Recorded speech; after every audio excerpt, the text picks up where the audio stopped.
Hi, my name is Benoit, and I'm going to present an overview of rope tension drums like those played during the Revolutionary War.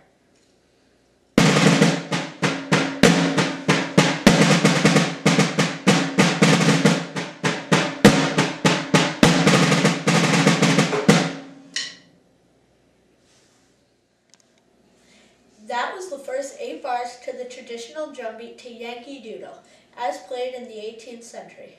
You'll hear a little more of that later, but first I want to compare and contrast the traditional snare drums of the 18th century with their contemporary counterparts.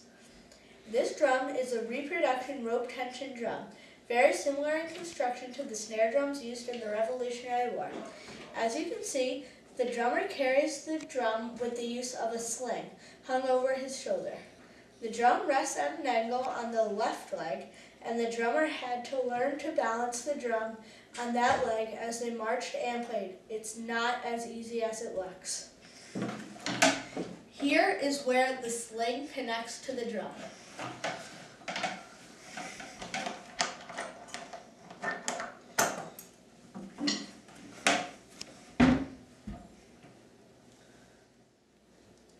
Because the drum is at an angle, drummers from the 14th through the 20th century have used the traditional grip, which has a different hand position for the left hand versus the right. Many of the drums played by today's marching bands and drum and bugle corps are held flat in front of the drummer with a harness, which allows the drummer to play with either the traditional or matched grip. This is the traditional grip. The left hand is held in this fashion, and it forms somewhat of a cup in the palm. Now the right hand is held in a more solid fashion, and it's held like this.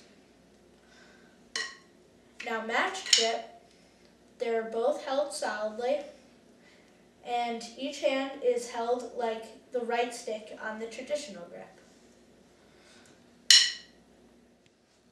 This drum isn't from the Revolutionary War period. It was made in 1836 by Eli Brown of Bloomfield, Connecticut. Eli Brown was descended from a long line of drum makers, and his drums are considered the Stradivarius of rope tension drums.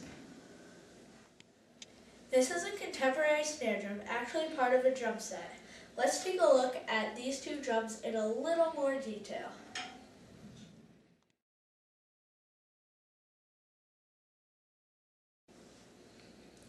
As you can see, the shell on the Eli Brown drum is wooden, and the head is made of calf skin.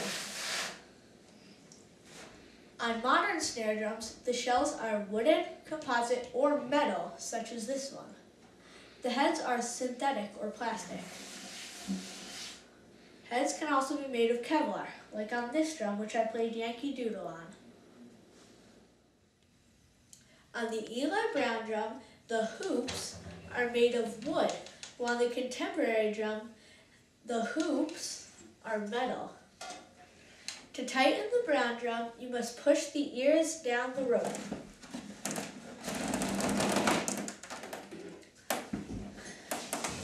Hence the term rope tension drum.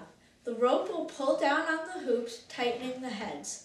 On the modern drum, you use metal lugs to tighten the head. This is what a loose head sounds like. Now I'm going to tighten it.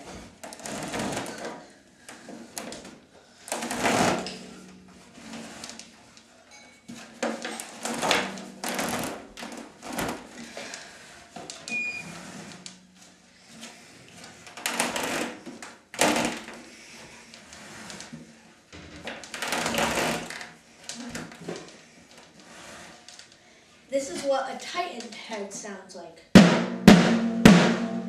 It's old, but it works. On the Eli Brown drum, the snares are made of catgut. The snares vibrate when the drum is struck, giving the snare drum its distinctive sound.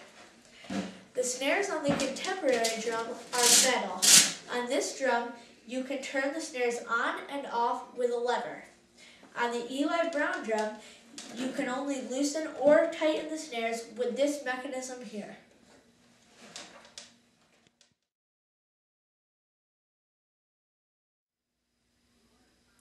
Now I'm going to demonstrate how Yankee Doodle would have been played by a drummer during the Revolutionary War. I will be accompanied by my father, John Benoit, on an antique fife.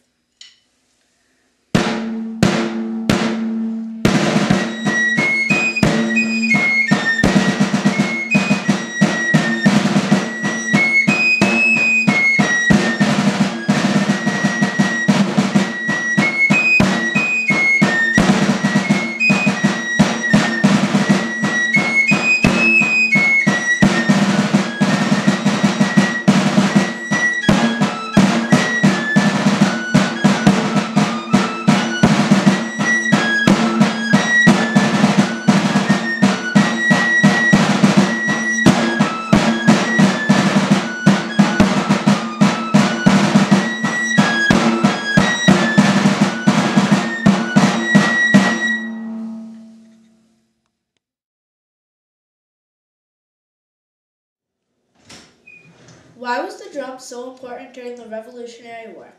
The drum not only provided cadence for the troops on the march, but it was an essential communication method for troops in camp and battle. Different drum beats signaled for something to happen. In camp, the drum would beat reveille, breakfast, lunch, and dinner calls, assembly, sick call, etc. In battle, the drum would signal commands such as advance, halt, commence firing, and cease firing. And of course, the drums were muffled to play the funeral march. A muffled drum has something over the snares to prevent them from vibrating. I hope you enjoyed this overview of the rope tension snare drum.